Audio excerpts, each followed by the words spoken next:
Bom, abram a Bíblia de vocês na carta de Paulo aos Romanos.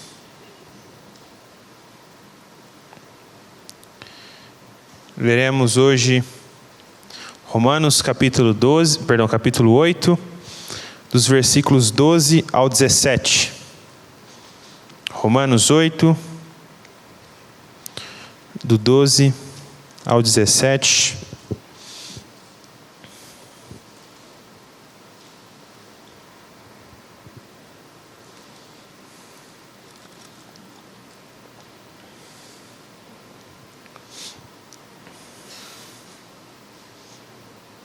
Todos acharam? Diz assim: portanto, irmãos, estamos em dívida, não para com a carne, para vivermos sujeito a ela. Pois se vocês viverem de acordo com a carne, morrerão. Mas se pelo Espírito fizerem morrer os atos do corpo, viverão. Porque todos os que são guiados pelo Espírito de Deus são filhos de Deus. Pois vocês não receberam um espírito que os escravize novamente para temer, mas receberam um espírito que os adota como filhos, por meio do qual clamamos: Abba, Pai. O próprio Espírito testemunha ao nosso espírito que somos filhos de Deus. Se somos filhos de Deus, então somos herdeiros, herdeiros de Deus e co-herdeiros com Cristo, se de fato participamos dos seus sofrimentos, para que também participemos de sua glória. Amém? Bom, então nós chegamos aí ao versículo 12, nas nossas exposições em Romanos, e a gente tem basicamente nesse capítulo 8, alguns vão dizer que é a cereja ali, né, de todo o tratado que o apóstolo Paulo tem feito até agora.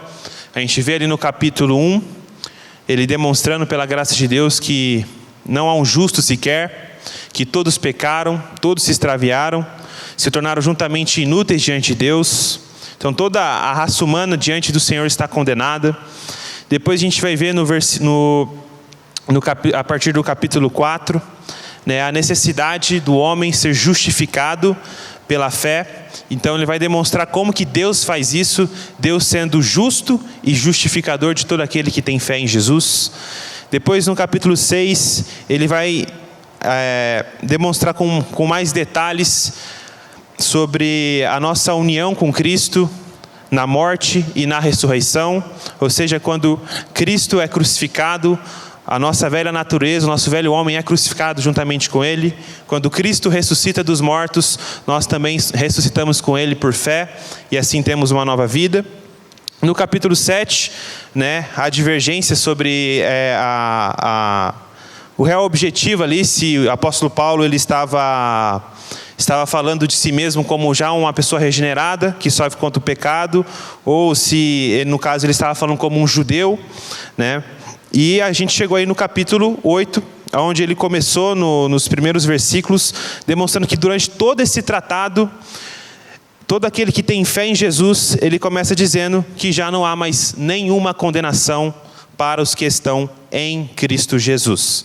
Então ele começa a desenvolver aqui sobre como que a fé em Jesus, ela nos traz uma segurança eterna, né? De como que essa obra perfeita nos garante com toda a firmeza a salvação, não pelos nossos méritos, mas por aquilo que Cristo fez por nós na cruz do Calvário. Então, nós temos ali no versículo 1, quando ele desenvolve essa ideia de que nenhuma condenação há em Cristo. No versículo 2, ele vai dizer sobre a libertação pelo Espírito, né, que a lei do Espírito da vida nos libertou da lei do pecado e da morte. E depois o versículo 3, o que a lei ela era incapaz de fazer, ou seja, a lei ela não poderia nos aperfeiçoar, mas Deus fez isso enviando o seu Filho para cumprir a lei em nosso lugar, para que as justas exigências da lei fossem satisfeitas plenamente em nós.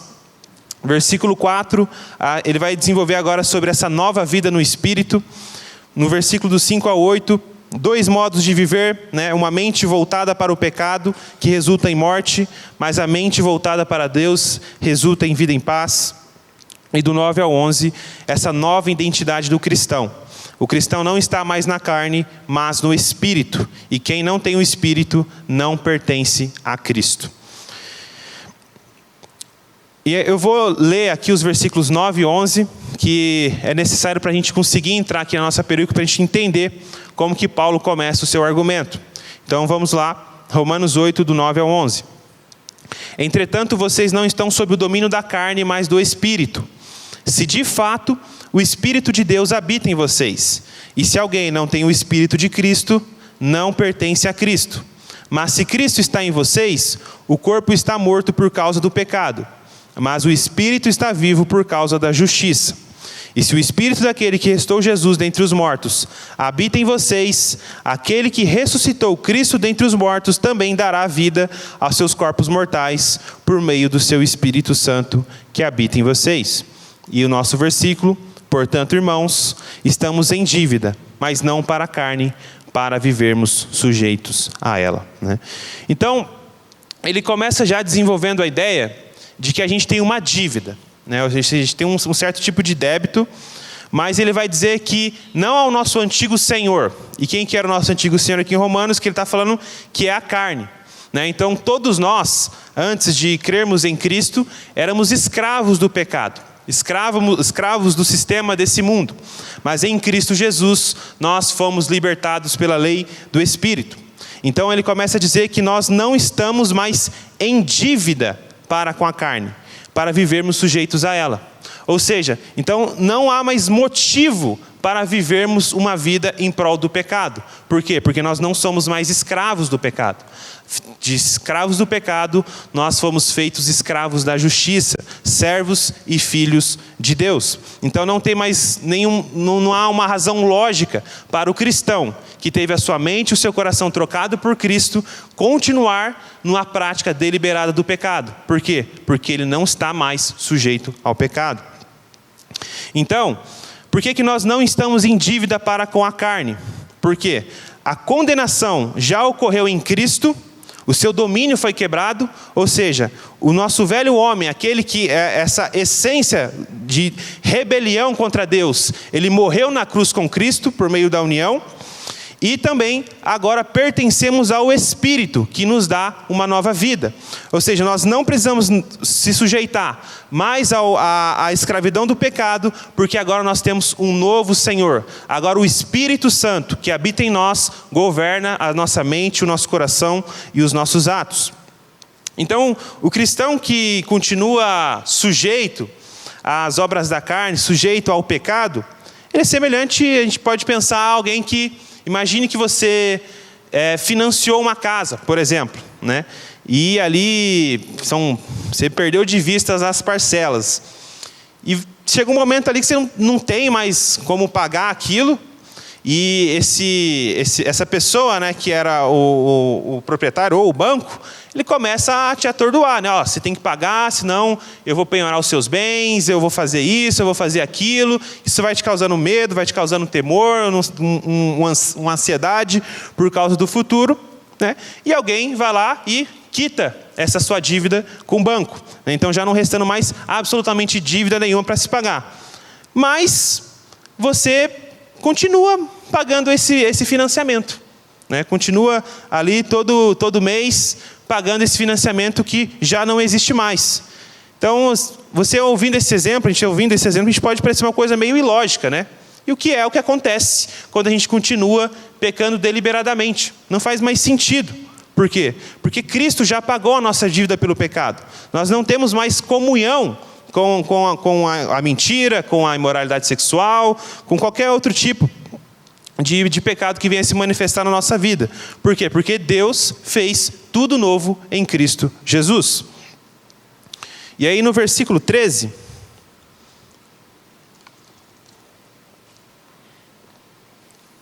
ele vai dizer: pois se vocês viverem de acordo com a carne, morrerão. Mas se pelo Espírito fazerem morrer os atos do corpo, viverão. Então, se até aqui o apóstolo Paulo ele estava demonstrando para nós, pela palavra, que nós podemos ter a certeza da salvação, nós vamos ver agora de que o que é que evidencia essa salvação. Então, quando a gente diz, eu sou salvo, eu creio no Senhor, sou salvo pela graça, o que é que evidencia alguém que foi salvo por Cristo Jesus? E a maior evidência, a principal delas, é a vida de santificação, que é o que ele vai desenvolver agora. Que não basta dizermos que estamos em Cristo Jesus e nenhuma condenação há, se a nossa vida não houve uma transformação, se a nossa vida aponta ainda para a velha maneira de se viver. Então, quando ele diz, se vocês viverem de acordo com a carne, morrerão, mas se pelo Espírito fizerem os atos do corpo, mas se pelo Espírito fizerem morrer os atos do corpo, viverão. Ou seja, essa palavra que usa aqui, viver de acordo com a carne, é uma vida deliberada. Ou seja, é o seu estilo de vida. Seu estilo de vida continua ainda voltado para o pecado, voltado para a mesma maneira que você vivia antigamente. Então ele vai dizer que esse estilo de vida conduz à morte, né? Então, não necessariamente a morte física, mas a morte espiritual, a condenação eterna, a separação entre Deus e o lago de fogo que o Senhor reservou para todos os que permanecem na desobediência e rejeitam o evangelho de Cristo. Então, esse estilo de vida pecaminoso conduz à condenação eterna. Mas ele vai dizer que existe uma evidência de salvação na parte B do versículo, que ele vai dizer onde? Mas se pelo Espírito fizerem morrer os atos do corpo, viverão. Então, o sinal de aonde há vida, e a vida de Cristo, é uma luta contra o pecado, mas mais necessariamente a plena satisfação na pessoa de Cristo Jesus. Então, a vida no Espírito tem uma evidência em nós, que é a santificação. Não existe meio termo. E a gente vai ver lá em Romanos 6, no versículo 23, onde ele vai dizer claramente: porque o salário do pecado é a morte, mas o dom gratuito de Deus é a vida eterna em Cristo Jesus, nosso Senhor. Então, quando ele vai dizer, né, essa questão de se pelo Espírito fizerem morrer os atos do corpo, viverão.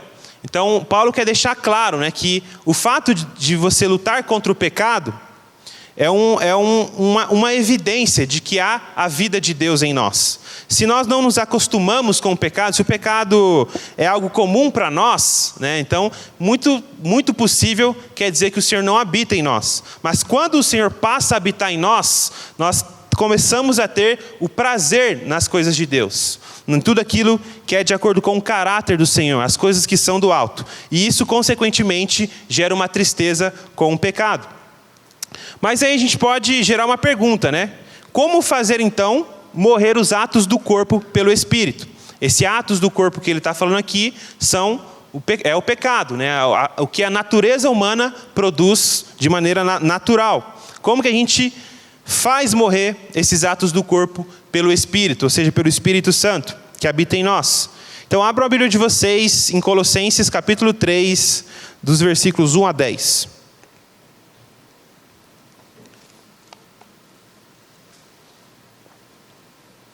Aqui, Paulo aos Colossenses, ele vai explicar um pouco melhor, né, essa luta contra o pecado e a santificação cristã. Colossenses 3, do 1 ao 10.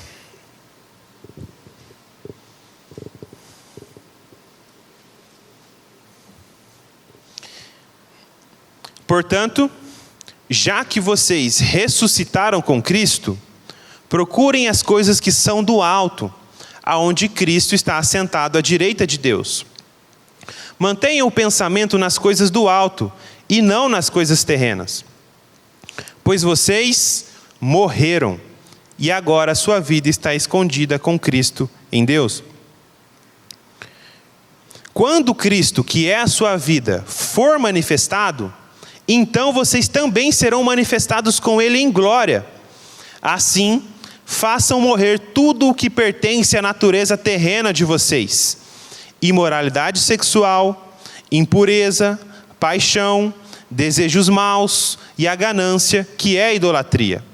É por causa dessas coisas que vem a ira de Deus sobre os que vivem na desobediência, as quais vocês praticaram no passado, quando costumavam viver nelas. Mas agora, abandonem todas estas coisas: ira, indignação, maldade, maledicência e linguagem indecente no falar.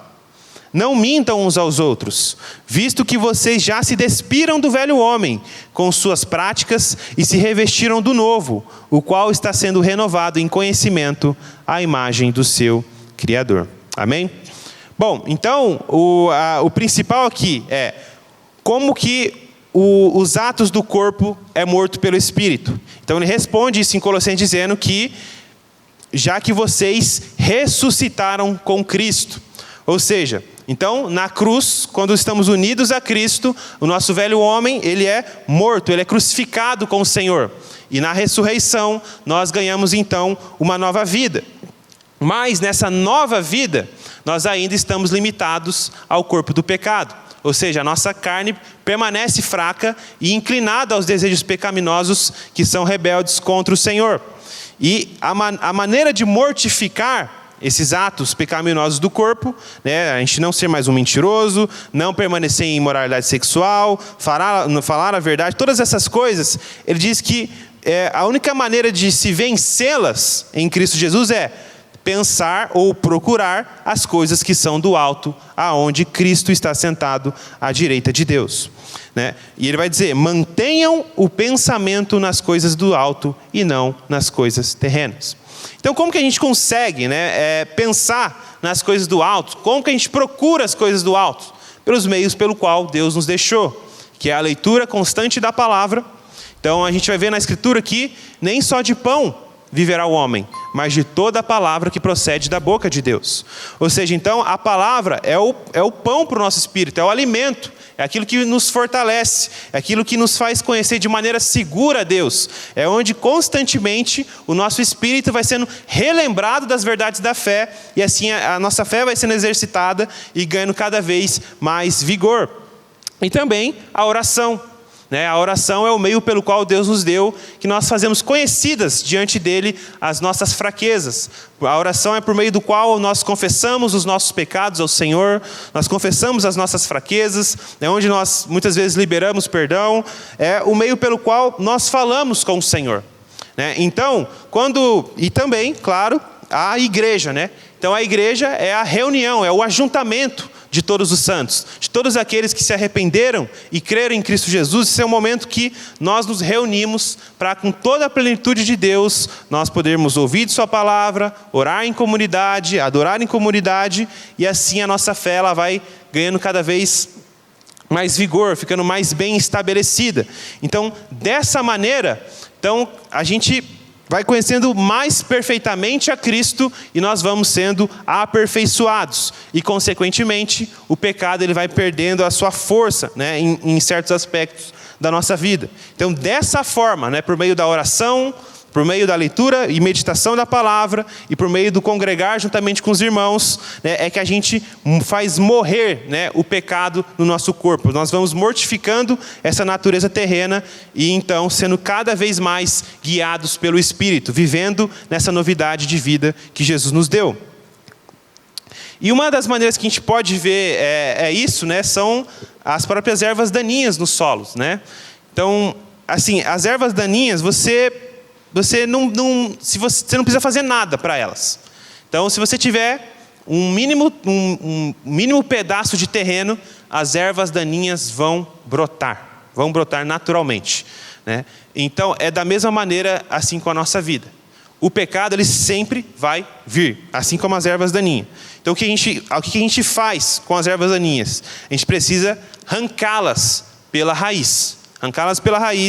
Porque naturalmente ela vai crescer. Você não precisa plantar erva daninha, você não precisa jogar água, você não precisa colocar adubo, não precisa de nada. Ela vai crescer naturalmente. Assim é o nosso pecado também.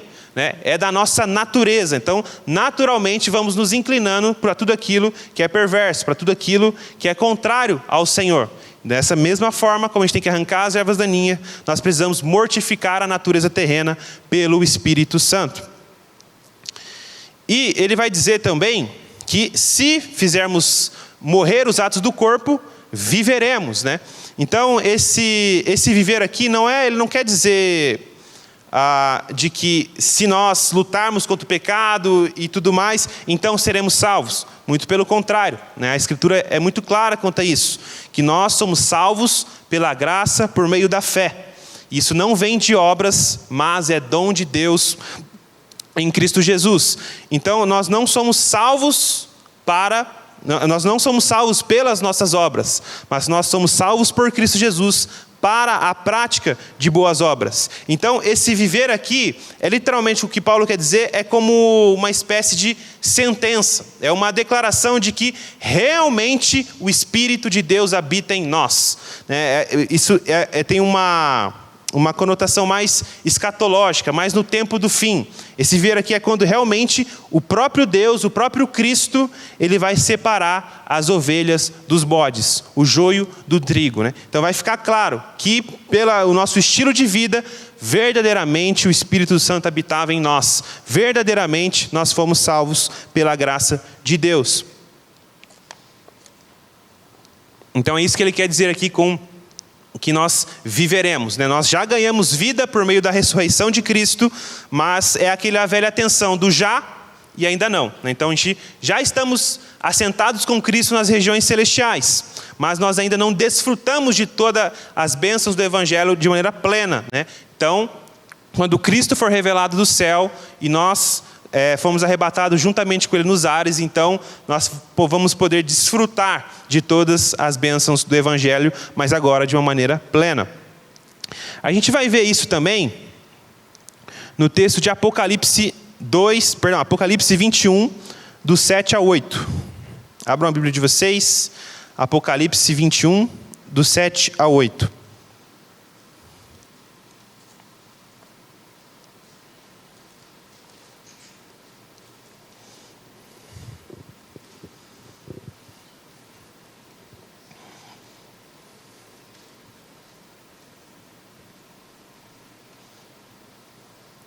Diz assim: o vencedor herdará tudo isso, e eu serei o seu Deus, e ele será o meu filho. Mas os covardes, os incrédulos, os depravados, os assassinos, os que cometem imoralidade sexual, os que praticam feitiçaria, os idólatras e todos os mentirosos, o lugar deles será no lago de fogo, que arde com enxofre, e esta é a segunda morte. Então, nesse contexto de João, né, na carta de Apocalipse, então é um momento onde a igreja estava sendo muito perseguida. Então eles estavam debaixo de um grande fogo de provação. E a carta de Apocalipse, né, é muito contrária do que a gente vê na TV, ou alguns pastores ensinam, né, de maneira equivocada, como se fosse uma carta sombria, né, que traz medo ou coisa do tipo. E muito pelo contrário, né? Aqui Apocalipse é só a revelação do que está por trás de todas as coisas que acontecem no cenário mundial, né? Que na verdade Deus, por meio de Cristo e juntamente com seu povo, vai triunfar sobre todas as coisas. Então o próprio Cristo traz essa revelação a João para ele escrever, para encorajar a igreja a permanecer firme na fé, a não retroceder, a não se prostituir com o mundo. E por isso que ele diz: o vencedor, ou seja, nesse contexto de alta aprovação, aquele que permanece perseverando, herdará tudo isso, e eu serei o seu Deus, e ele será o meu filho, né? Então, aqui também tem esse contexto do já e ainda não. Então assim, nós já somos mais do que vencedores por meio de Cristo Jesus, e nós também já somos os seus filhos. Mas nesse dia onde Deus vai julgar toda a criação, aqui é como vai ser essa declaração, né? Realmente um selo de autenticidade diante de todos, que nós verdadeiramente somos filhos de Deus, né? E verdadeiramente o Senhor habita em nós. Então, indo lá para Romanos, agora voltando para Romanos, versículo 14, ele vai dizer: porque todos que são guiados pelo Espírito de Deus são filhos de Deus. Então, outra característica que ele dá sobre como a gente ter a certeza da salvação, ou a certeza, né, de que nós somos filhos de Deus, é essa: que todos os que são guiados pelo Espírito de Deus são filhos de Deus, né? Então, se nós vivemos uma vida só inclinada para o nosso eu, para o nosso ego, para as nossas paixões, se nós ainda somos o centro da nossa vida, então nós não somos guiados pelo Espírito de Deus. Porque aonde o Espírito de Deus habita, ele nos leva a fazer a vontade de Cristo. O nosso alvo é glorificar a Cristo. Tudo que vamos fazer no nosso trabalho, como vamos escolher uma esposa, a faculdade, o vestibular que você vai escolher, tudo tem como alvo glorificar a Cristo e não a minha autopromoção. Então, ser guiado pelo Espírito não é nenhum tipo de misticismo, né? Então a gente vê, infelizmente, em algumas igrejas que ser guiado pelo Espírito é uma coisa meio enigmática, né? De ter revelações, de prever futuro, ou coisa do tipo. Não, ser guiado pelo Espírito é uma evidência visível da luta contra o pecado. Então somos guiados pelo Espírito de Deus para cada vez mais triunfarmos e vencermos o pecado em nós. E eu lembro de um exemplo do Paul Washer, né? Que talvez, acho que muitos de vocês já ouviram, mas que uma vez um jovem chegou a ele e estavam com muitas dúvidas acerca da sua fé, né? Então ele chega lá: ô irmão Paul, eu estou com algumas dúvidas, tem se passado já um tempo de caminhada cristã, e eu acho que eu não sou salvo, na verdade. Eu acho que eu não sou salvo, eu acho que tudo não passou de uma mera emoção, eu acho que na verdade eu não amo a Cristo, porque eu continuo caindo em alguns tipos de pecados que eu já poderia ter vencido e tudo mais.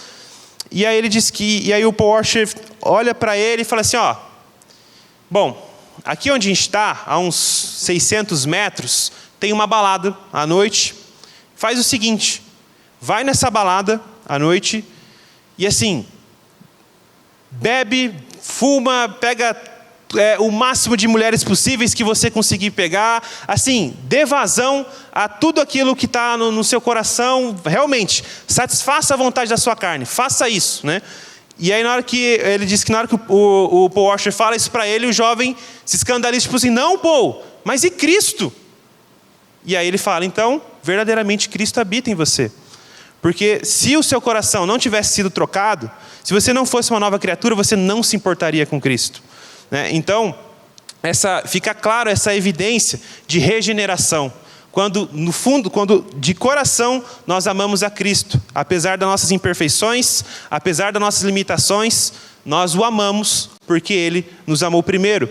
Porque o Espírito Santo foi derramado sobre os nossos corações. E esse é um selo que nós temos sobre nós, o qual nós não conseguimos abandonar a Cristo. Ainda que a gente se esforce, né, o Senhor sempre nos constrange com seu amor gracioso e nos faz voltar para Ele, olhar para Ele e continuar na caminhada cristã. Então, todos os que são guiados pelo Espírito de Deus são filhos de Deus, né? E o contrário também. Se alguém não é guiado pelo Espírito, ou seja, vive em prol de si, do seu ego, isso é uma evidência clara que ele não é filho de Deus. E aqui também vale a ressalva de que nós sabemos que nem todas as pessoas não são filhos de Deus, né? Então todos os seres humanos são criação do Senhor, mas filhos de Deus são somente aqueles que creem em Jesus, como João diz no seu evangelho, né? Que Jesus veio para o que era seu, mas os seus não o receberam. Mas a todo aquele o quanto recebeu, deu-lhes o direito ou o privilégio de serem chamados filhos de Deus, a saber, os que creem no seu nome. Então, esse é um privilégio, esse é a graça do Senhor nas nossas vidas, de criação, de servos, de escravos, agora sermos feitos filhos, amigos de Deus em Cristo Jesus. Dando seguimento à nossa exposição, no versículo 15...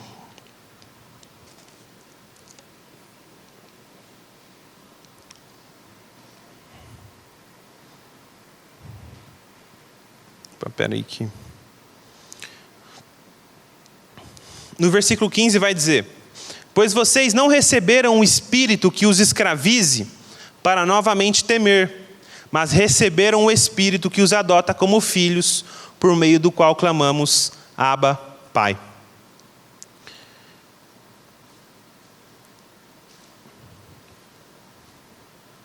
Então agora ele passa a fazer essa diferenciação, né, de que nessa nova aliança que Deus fez conosco, por meio do sangue de Jesus, esse Espírito não é um Espírito que nos escraviza ou que nos atemoriza, porque era isso que a lei causava ao nosso coração.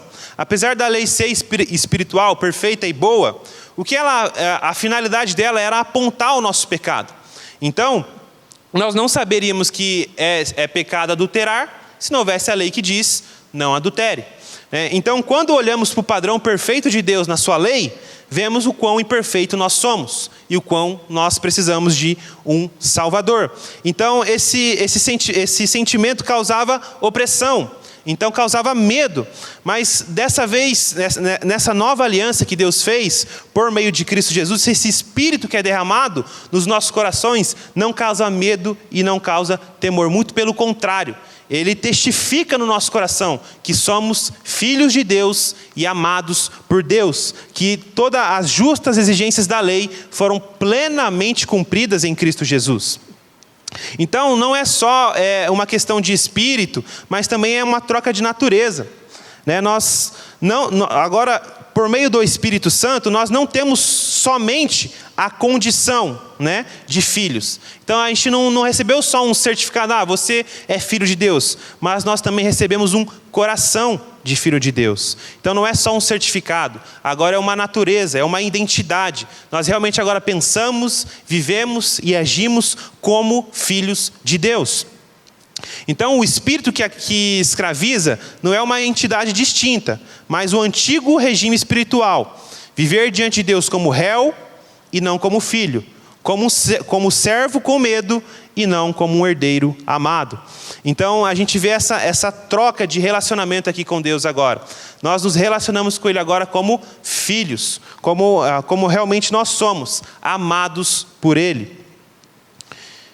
A gente vai ver isso lá em Hebreus, capítulo 2, 14 e 15. Abram a Bíblia de vocês. Ele vai falar um pouco melhor sobre isso. Sobre como que Deus nos libertou do medo da morte, esse espírito que escravizava a nossa consciência, a nossa mente. Essa maneira de se relacionar com Deus de medo, Diz assim: portanto, visto que os filhos são pessoas de carne e sangue, ele participou dessa condição humana, para que por sua morte derrotasse aquele que tem o poder da morte, isto é, o diabo, e libertasse aqueles que durante toda a vida estiveram escravizados pelo medo da morte. Então vemos aqui, graciosamente, Deus, por meio da pessoa de Cristo Jesus, vendo a nossa condição, nós como filhos, vendo a nossa condição de carne e sangue, Ele participa da nossa natureza, Ele morre a nossa morte para derrotar aquele que tem o poder da morte, como Ele vai dizer, isto é, o diabo, e libertasse, e redimisse de maneira eterna a nós, aquele que durante toda a vida estiveram escravizados pelo medo da morte. Então isso aqui também, irmãos, é uma realidade que tem que acontecer no coração do cristão. O cristão agora não deve ter mais medo da morte, se ele verdadeiramente crê em Jesus.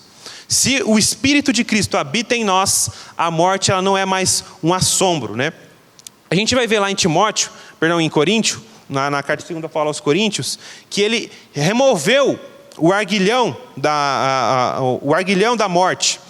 É a mesma coisa que, por exemplo, a morte agora para nós é como um escorpião, Então assim, sem estarmos em Cristo Jesus, um escorpião ele pode causar medo e ele realmente é um perigo. Em que sentido? Se você for picado por um escorpião, dependendo do qual você pode morrer ou ter um dos membros amputados. Mas um escorpião, sem o seu ferrão, sem o seu arguilhão, então ele pode causar um susto, mas ele não causa perigo. Ele não é uma evidência de perigo. Por quê? Porque ele não oferece mais ameaça. porque foi removido o arguilhão dele. Da mesma forma é a morte para o cristão. Então assim, a morte ela pode de certa forma causar um assombro, mas ela não oferece mais perigo, porque Deus em Cristo Jesus venceu de uma vez por todas a morte. Então todos nós que estamos em Cristo, não precisamos mais temer a morte, porque ela foi vencida por Cristo Jesus no Calvário. E esse é um grito de vitória para nós. Então, escravos, eles obedecem por coerção.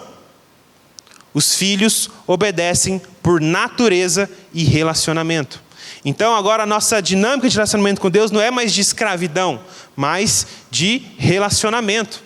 Então um filho, a ordem natural, quando ele nasce, é de que naturalmente ele venha a obedecer o seu pai e sua mãe. Em que sentido? Pode ser que ele seja um desobediente, seja um rebelde teimoso por causa da sua natureza pecaminosa. Mas ele naturalmente, se um pai falar um não, alguma coisa, ele vai temer e tudo mais, porque ele já identificou que aqueles lá são os seus pais. E é dessa mesma maneira conosco agora.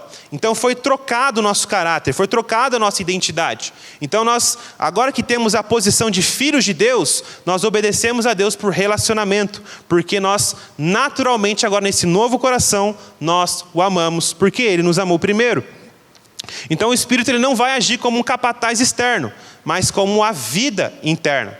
Então, o Espírito agora não é só ele não vai só ditar, guiar no sentido, faça isso ou faça aquilo. Mas agora o Espírito Santo que habita em nós é o poder para nós vivermos uma vida de santidade. É o poder para vivermos uma vida pela fé.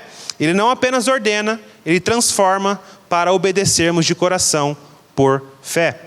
A obediência não cria a filiação. A filiação vai explicar a obediência. Então, nós não obedecemos para sermos filhos de Deus. Nós fomos feitos em Cristo Jesus, filhos de Deus, adotados por Ele, por isso nós o obedecemos.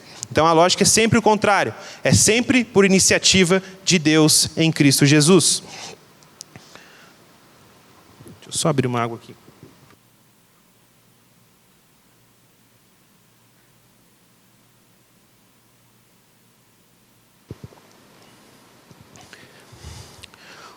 O Douglas Moo, no seu comentário de Romanos, eu achei bem legal uma coisa que ele falou.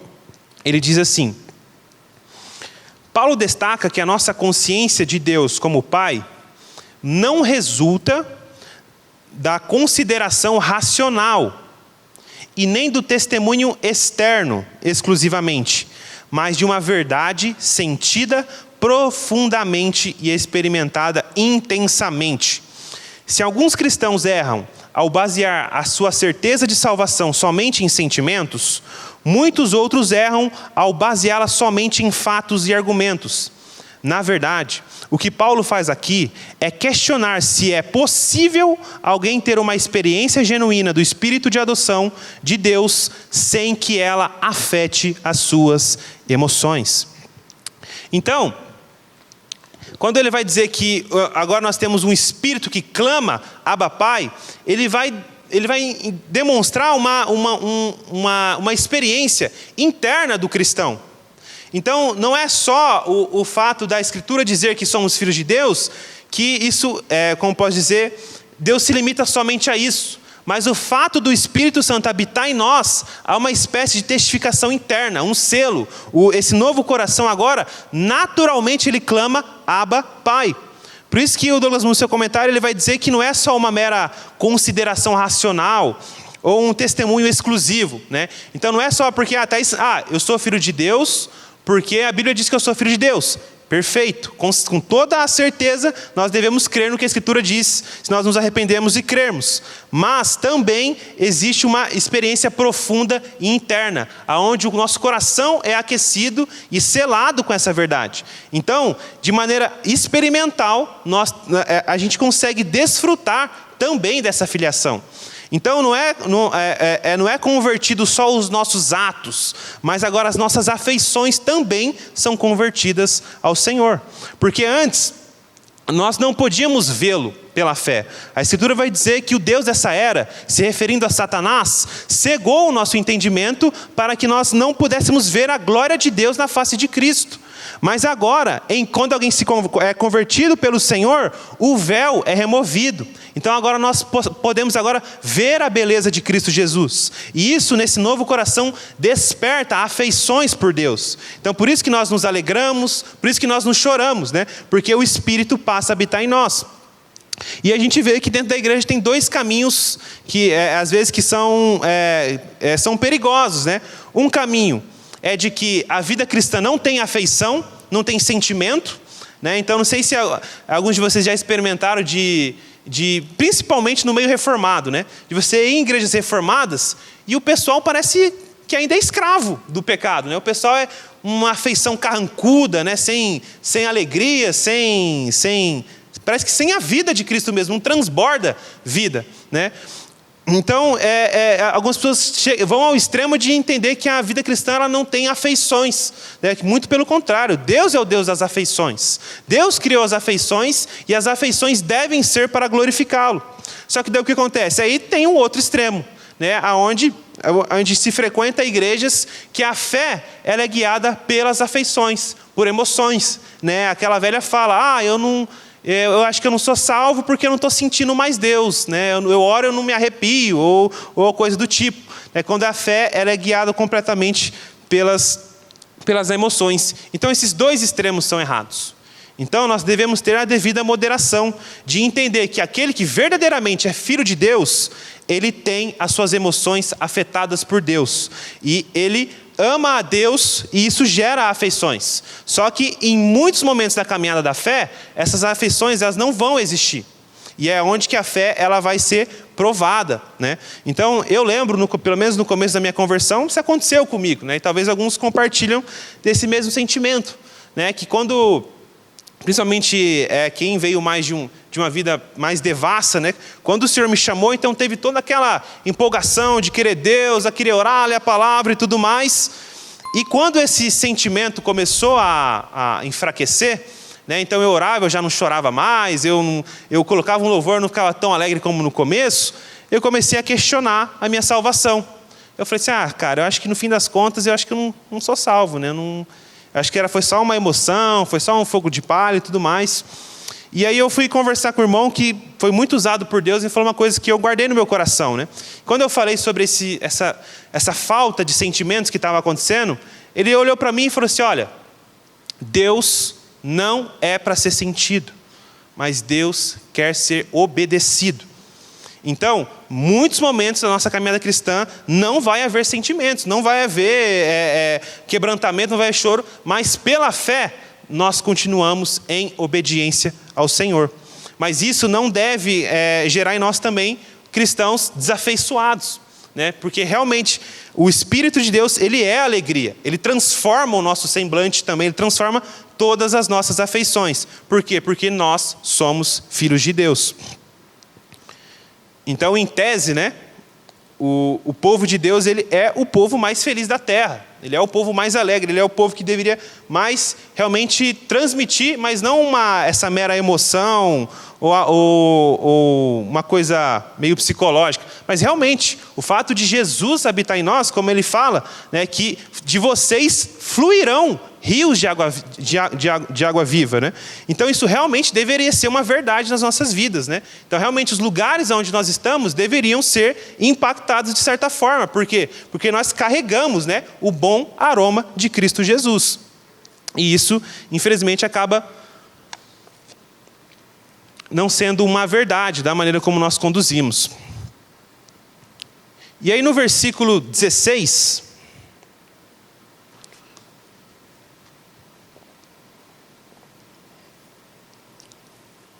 vai dizer, o próprio Espírito testemunha ao nosso espírito que somos filhos de Deus.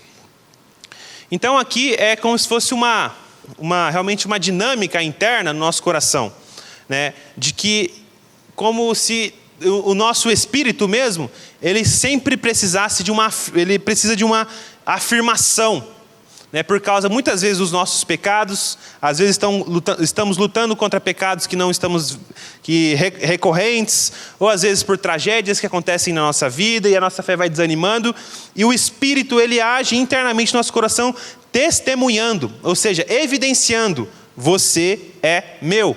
Você foi comprado pelo sangue de Jesus. Você é um filho de Deus.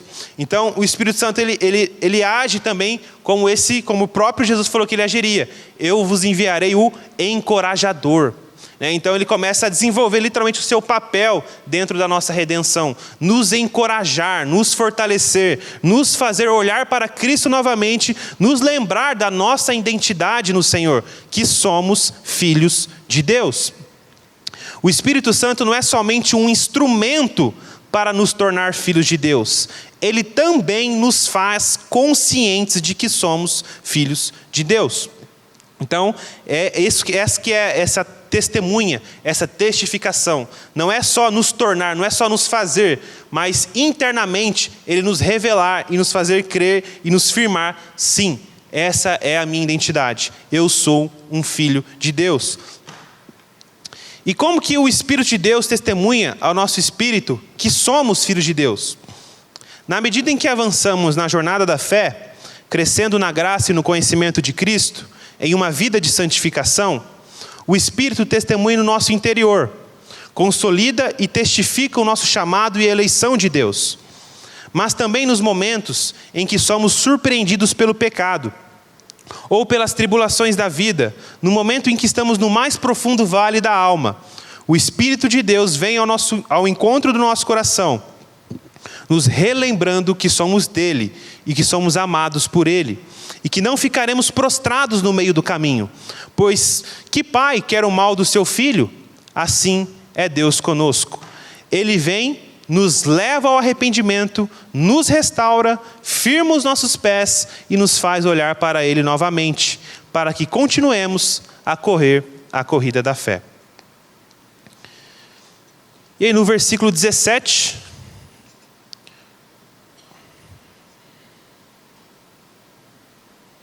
diz assim: se somos filhos, então somos herdeiros, herdeiros de Deus e co-herdeiros com Cristo, se de fato participamos dos seus sofrimentos, para que também participemos da sua glória.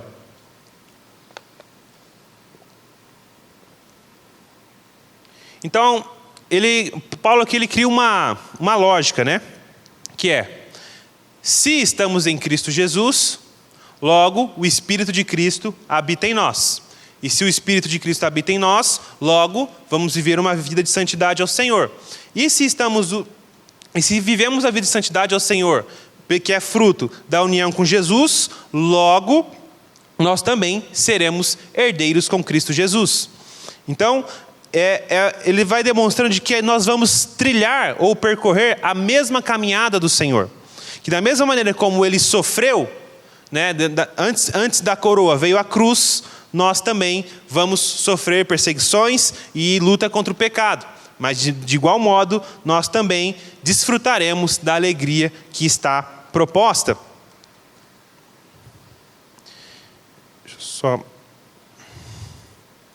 Então, a gente entrar um pouco melhor, o que significa aqui ser herdeiro de Deus? Deus não apenas nos dá algo, né? Então a ideia é que dessa herança de Deus não é meramente algo, né? Mas é Deus dar a si mesmo. Então, de tudo que bom que Deus poderia nos dar, ele seria cruel se ele nos desse outra coisa senão ele mesmo. Deus é a perfeita personificação de tudo aquilo que é bom, perfeito e agradável. Então, a nossa herança é o próprio Deus. E a gente vai ver isso lá em Salmos 16:5. Eu vou ler rapidinho aqui por causa do tempo. Que ele vai dizer assim: Senhor, Tu és a porção da minha herança e o meu cálice. Tu és a garantia do meu futuro. Né? Então, o que é essa herança? Né? Como a gente sabe, até nos nossos tempos. Né? Então, num exemplo mais cotidiano, por exemplo, seu pai tem um terreno, tem algumas posses, né? E você é filho. ele vem a falecer, então é naturalmente que você herde as posses do seu pai, né? Então aqui no contexto do salmista, ele vai dizer de que o Senhor é a sua porção. Ou seja, a parte que me cabe é o próprio Deus. A minha herança é o próprio Deus. O meu cálice está cheio da presença do próprio Deus. E ele vai dizer, tu és a garantia do meu futuro. Ou seja, a minha vida, o prolongamento dela não está de acordo com a quantidade de dinheiro que eu tenho, ou se a minha saúde está boa ou não. O Senhor é a garantia do meu futuro. O Senhor é a minha porção. E nós somos dessa mesma forma. Então, o alvo de correr a vida cristã não é porque eu não quero ir para o inferno. Não, porque o Senhor me salvou e agora Ele me deu um coração que o faz amá-lo. E o que eu mais quero é poder olhar nos seus olhos, é estar com Ele. Esse é o verdadeiro desejo da vida cristã, o próprio Deus. E isso na prática significa uma comunhão plena com Ele, acesso livre à sua presença, desfrutar da sua glória e a participação em sua vida eterna. Então não é apenas receber coisas de Deus, mas pertencer a Deus. É o nosso coração estar satisfeito especificamente somente com a pessoa de Deus. Mas daí ele vai dizer que somos herdeiros de Deus e co-herdeiros com Cristo. Então, Cristo, Ele é o herdeiro por natureza. Então, a Escritura vai dizer que a alegria que estava proposta, né? Ele suportou a cruz pela alegria que lhe estava proposta. Então, a própria natureza dele como filho já diz tudo. Então, ele é o herdeiro de todas as coisas, ele é o Senhor, governador e criador do universo, né? Então, isso é da natureza do próprio Cristo. Embora ele já tenha isso por identidade, ele também é digno de tudo isso por ele ter percorrido essa jornada da fé. Então a gente vai ver de todo o ministério terreno do Senhor, de como que ele foi provado em todas as coisas, semelhantemente a nós. Diz que ele foi tentado em todas as coisas, porém sem pecado. De modo que Deus o fez sumo sacerdote para sempre, segundo a ordem de Melquisedeque. E por isso nós podemos nos aproximar dele confiadamente, a fim de alcançar graça e misericórdia. Então, essa posição que Jesus ocupa hoje é dele por natureza e também porque ele conquistou. Só que o fato de nós sermos cordeiro com Cristo é por união com Cristo. Então, Cristo é o herdeiro por natureza e nós pela união com Ele. Como estamos unidos a Cristo Jesus, então naturalmente a vida dele também é a nossa vida. Então a gente vai ver em Hebreus 1:2, ele vai dizer que Deus nos falou pelo Filho, a quem constituiu herdeiro de todas as coisas. Somos cordeiros porque estamos em Cristo Jesus. E aí Gálatas 3:29 vai dizer: se vocês pertencem a Cristo, são descendência de Abraão e herdeiros segundo a promessa. Então, Cristo é o herdeiro pelo qual Deus tinha falado a Abraão, né? E o fato de estarmos unidos a Cristo pela fé, nós nos tornamos co-herdeiros com Cristo Jesus. Tudo o que Cristo recebe como filho obediente, nós recebemos nele, com ele e por causa dele. E qual que é o conteúdo, né, dessa coerência com Cristo, né? A glória futura, a vida eterna e a ressurreição, o reino de Deus e a nova criação. Então, nós agora em Cristo Jesus podemos desfrutar de todas as promessas do Evangelho. Mas ele vai dizer que, embora somos herdeiros de Deus e cordeiros com Cristo, tem um caminho que se percorre até lá. E ele vai dizer que, se de fato participamos dos seus sofrimentos, para que também participemos de sua glória. Então, não é merecimento, mas uma identificação com o caminho do Filho. A cruz vem antes da coroa e a rejeição vem antes da exaltação. O sofrimento presente antes da glória futura. Então esse mesmo caminho pelo qual Jesus trilhou é o caminho que nós, por estarmos unidos a Ele, também trilharemos naturalmente. Então por isso que Jesus vai falar que vocês serão perseguidos por causa do nome dEle, né? Então nós não somos perseguidos por causa de nós, porque nós naturalmente fazemos o que o mundo faz. Mas o fato de Cristo habitar em nós e o mundo odiar a Cristo, nós seremos odiados assim como Cristo foi. Então por isso que ele fala, se de fato participamos dos seus sofrimentos. Ou seja, os sofrimentos, eles também evidenciam a vida cristã. Então, se vivermos piedosamente em Cristo Jesus, nós seremos perseguidos, né, por causa do Evangelho. Nós seremos atribulados pelas coisas da vida, assim como acontece com justos e injustos, né? Rico ou pobre. Então os sofrimentos também vão vir sobre nós, mas como o próprio apóstolo Paulo fala, né, que a nossa leve e momentânea tribulação está produzindo eterno peso de glória. No livro de Atos 14, 22, ele vai dizer que importa que por meio de muitos sofrimentos nos é necessário entrar no reino de Deus. Então, na medida que nós vamos buscando o Senhor, nós dia após dia, né, embora o nosso homem interior o nosso homem exterior vai se deteriorando, o nosso homem interior vai sendo renovado de glória em glória e de fé em fé. E nós vamos cada dia mais nos parecendo com Jesus. E isso traz coisas sobre si, né? Muitas alegrias em fazer a vontade de Deus, mas também perseguições por causa do Evangelho, assim como ele foi perseguido. Porque nós estamos agora nos identificando com Cristo Jesus. O fato de estarmos unidos a Ele, nós vamos recebendo no nosso coração a sua natureza, e ela vai se manifestando. Na medida que o velho homem ele vai se despindo, essa velha natureza vai ganhando forma, isso vai ficando mais evidente. E isso, nesse mundo, gera também perseguição. E aí, para encerrarmos, vamos abrir nossas Bíblias no texto de Hebreus 12, do verso 1 ao 4.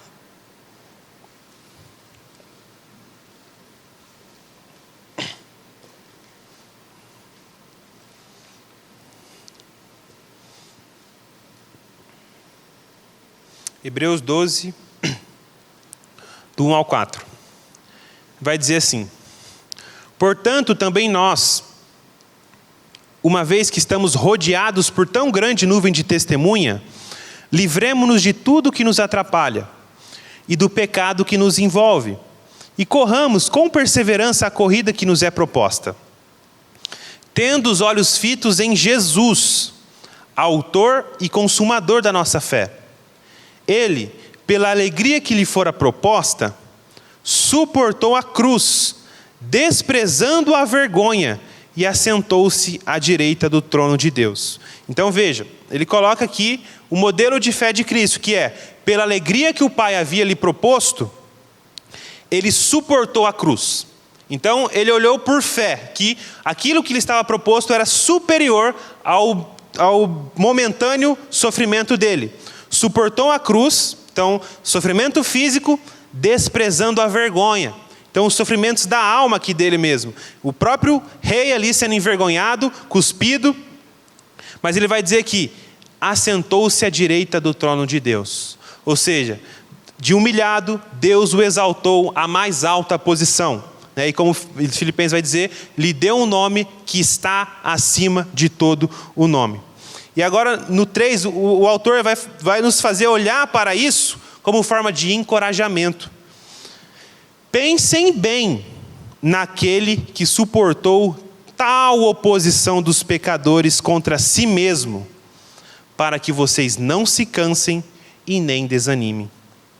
Então, quando vier sofrimentos por causa do Evangelho, ou tribulações da vida, ele coloca Cristo como esse modelo de fé e de perseverança, olhando firmemente para Ele, no sentido de que, olha como Ele resistiu, olha como Ele perseverou, como uma forma de encorajamento, mas também como forma de identificação, que é em que sentido? Se você está passando por isso, isso mostra que os sofrimentos de Jesus estão transbordando sobre você.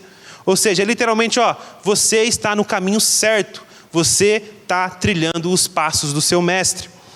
E ele vai dizer no 4, na luta contra o pecado, vocês ainda não resistiram até o ponto de derramar o próprio sangue. Então aqui é até engraçado, né? Mas é como se o autor de Hebreus fizesse, vocês estão chorando aí, mas nem sangue vocês derramou ainda, né? Tipo, Jesus foi para uma cruz, foi cravado, levou sobre si a ira de Deus, e vocês nem derramou o próprio sangue e já estão querendo retroceder, né?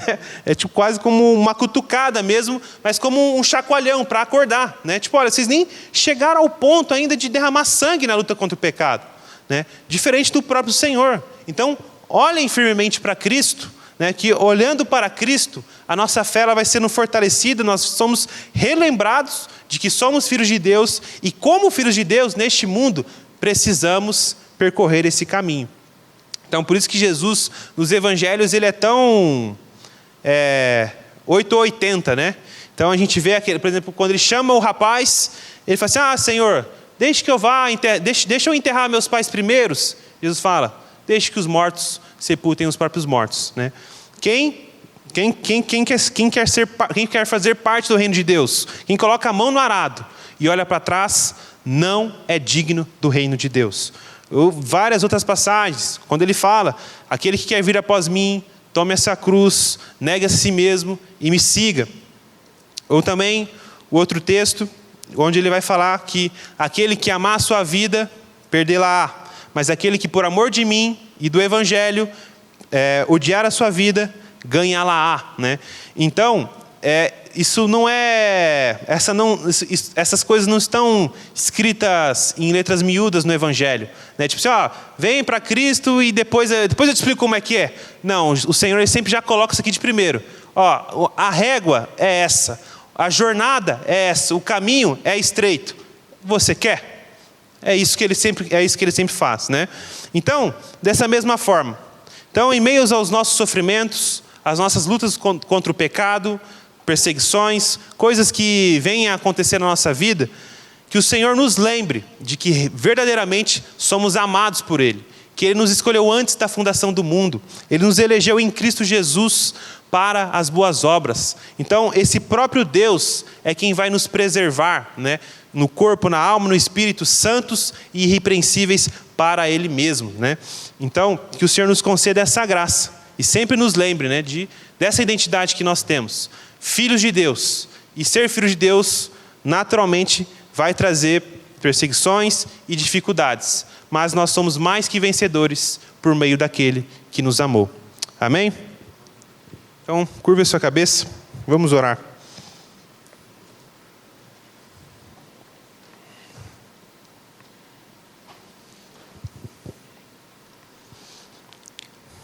Deus de toda graça, nós te agradecemos, Deus, porque o Senhor nos salvou em Cristo Jesus.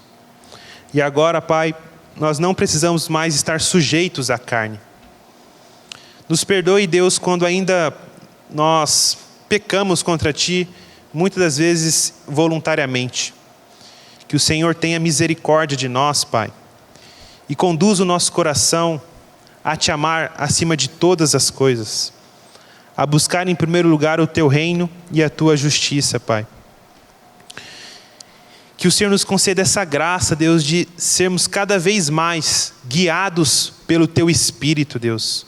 Que nós venhamos mortificar os atos do corpo através do Espírito Santo. Que não venhamos depender de métodos externos ou coisas do tipo, mas de Cristo Jesus. Porque em Ti, Jesus, habita toda a plenitude da divindade. E em Ti, Senhor, nós somos perfeitos, Pai. Então nós oramos para que sempre venhamos Te buscar, Pai, nos momentos de tentação e de dificuldade da fé. Porque o Senhor mesmo prometeu que sempre nos guardará. E nos lembre, Deus, dessa identidade que nós temos em Ti. Que nós somos filhos. O Teu Espírito que habita em nós, cada dia mais venha testificar ao nosso espírito que somos os Teus filhos, que somos amados pelo Senhor, Pai. E que nós venhamos Te amar, que nós venhamos amar os nossos irmãos com o amor que o Senhor nos ama. Para a Tua glória nós oramos e Te agradecemos. Amém.